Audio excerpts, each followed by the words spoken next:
Hey guys, it's Matthew. Welcome back to Window Wisdom. And in my last video, I talked about the idea that you have a light inside of you, and that guilt, shame, whatever it is, covers up that light. And when you cover up that light, you start to experience low energy or depression or anxiety or fear or whatever it is. But in reality, if you take all of that dirt off, which can be multiple things, that your light shines out of your windows again, because if there's a light inside of a van but you cover all the windows up, it doesn't change the fact that the light is on the inside. You're just not experiencing the light on the outside. So clean the windshield, cleaning the windows off, your light comes out again. So the thing I want to talk about is well, how do you clean your windows off? And I'm going to make another video from this, but this one I want to talk about community. And here is what cleaning your windshield looks like.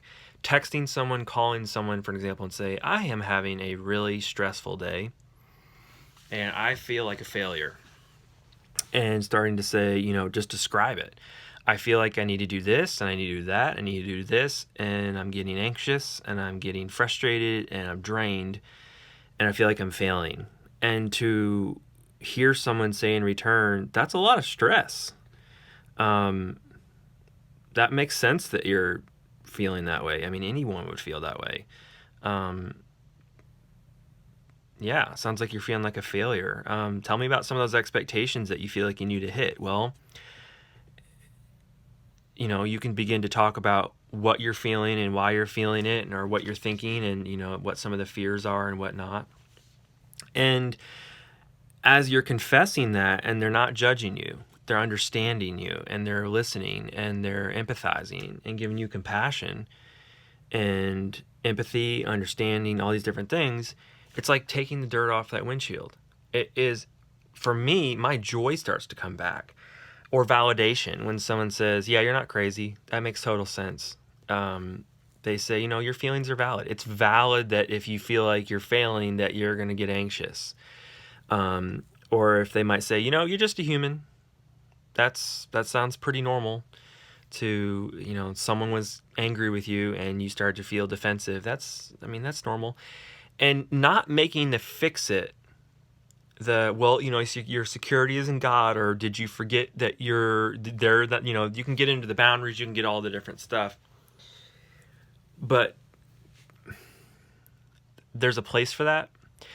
But remember, babies start out completely dependent on love.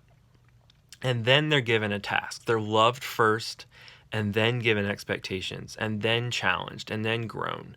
Babies start out as children that thrive off love, and then they're given an expectation, and then they're challenged, and then they're disciplined.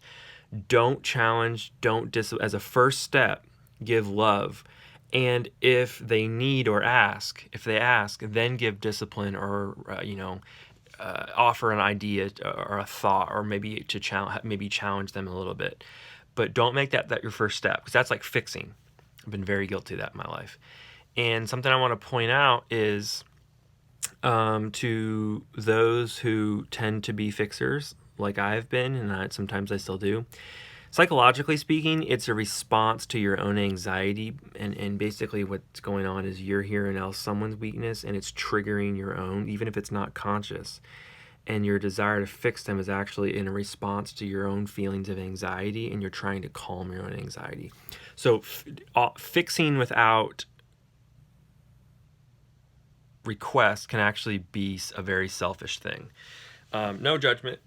I've done it for years. And it's just a process of catching myself and going, okay, I'm just going to offer love and compassion. And honestly, where I learned that was having people love and give me compassion and understanding and validation. So to those who are fixers, such as myself, if you're beating yourself up because of that, the first thing I would say is, who's in your corner? Who's loving in you? Who's giving you grace? Who's giving you understanding? Who's giving you compassion? And before you try to change the behavior of being a fixer, reach out and share that with somebody. I tend to want to be a fixer and let them love you and let them give you compassion and mercy and understanding and empathy and all that. So for yourself as well, before you attempt to change, you first must be loved, just like a baby. first must be loved before he grows. And the thing I want to point out about this is building a community where honesty and vulnerability and sharing is normal. Has to be normal. It's not heavy. It's not a killjoy. You're a human. It's okay. And it's not going to be all relationships, but I want to encourage you to find those relationships where that's normal and it's encouraged and it's expected, to where if you're not being vulnerable, they're going to wonder, like, is everything okay? How are you doing? And where you're not just your strengths, but also your weaker parts are both being loved. You want to make sure that both parts are coming out, not just the good parts or the strengths, but also the weaknesses and the fearful and the sinful areas too. And then actually what happens, psychologically speaking, when both of those things are loved, you begin to integrate and become a whole human being. And you'll see things like anxiety and depression, different stuff like that go down. But to keep the dirt off your windshield, it's about confession of not just the good things, like, oh, I had a great day today, praise God, but like, I'm really struggling today. And there's no shame in that. There's no condemnation in that. Jesus spent a lot of time in prayer. He's spent a lot of time by himself. I mean, he sweat blood in the Garden of Gethsemane. So negative feelings, or like, I feel like pop culture, especially like pop culture Christianity and the self-help movement and just a lot of stuff, says you have to be like beaming with joy and super happy all the time and pumped and go-getter. When in reality, you look at a lot of successful people, they're not like that. They're going to be really straight up with you. Guys like Mark Manson or Simon Sinek or whatever. I haven't spent a ton really time reading their materials, but they're very influential. And if you watch their interviews, they're not like super bubbly all the time. Like, they're straight to the point. It's about embracing reality. So what I'm trying to say in conclusion is find a group of people where you can be honest about both the positive and the struggling things in your life.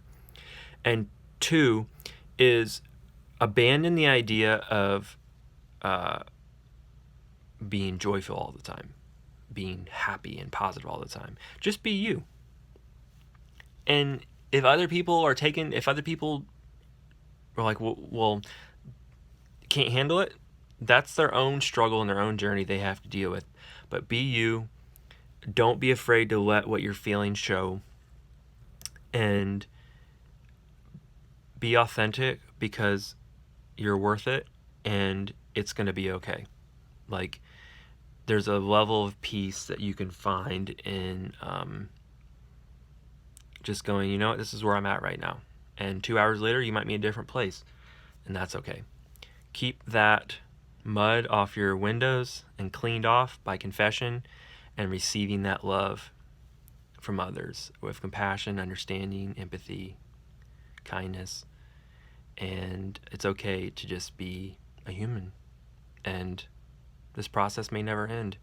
But when I learned that love, that confession and receiving love, confession and receiving love, that life became more manageable and more good. So that would be my encouragement. This is Matthew from Window Wisdom signing off. See you in my next video.